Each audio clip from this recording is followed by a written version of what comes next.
ដោយសំនៀងស្រីធ្លាប់លឺរាល់ថ្ងៃឲ្យរៀមស្រមៃនឹករាល់ពេលថ្ងៃយប់ព្រឹក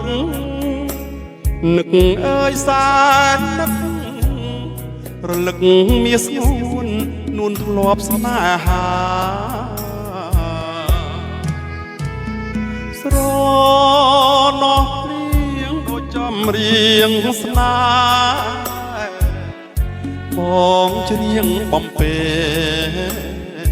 ឲ្យកាយលើអរា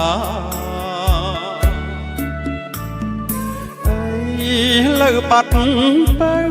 ទៅណាឲ្យរៀមខ្លោចផ្សាព្រោះតែគាត់ថាក្លៀតឆ្ងាយពីបងអូន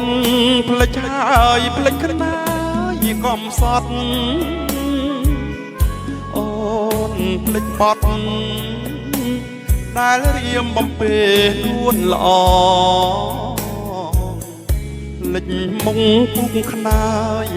ធ្លាប់កលកាយមិនដែលឲ្យមកអូនផ្លេចចំណងដៃអូននឹងបងក្នុងថ្ងៃរៀបការស្រណោះលៀងច្រៀងទាំងទឹកភ្នែក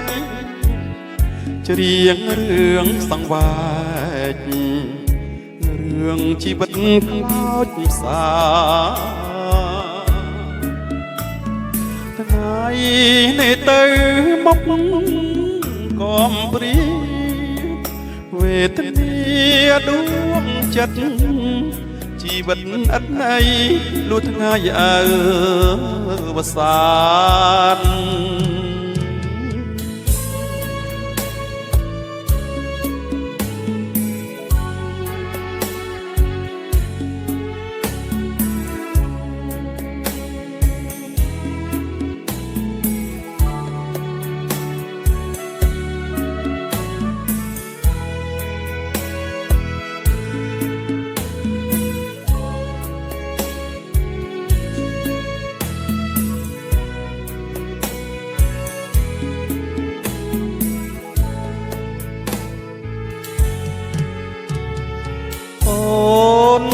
ផ្លេចហើយផ្លេចក្នា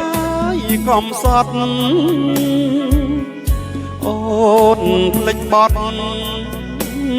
ដែលរៀមបំពេនួនល្អផ្លេចមុងពុកខ្នាយធ្លាប់កលកាយមិនដែលឲ្យមកអូនផ្លេចចំណង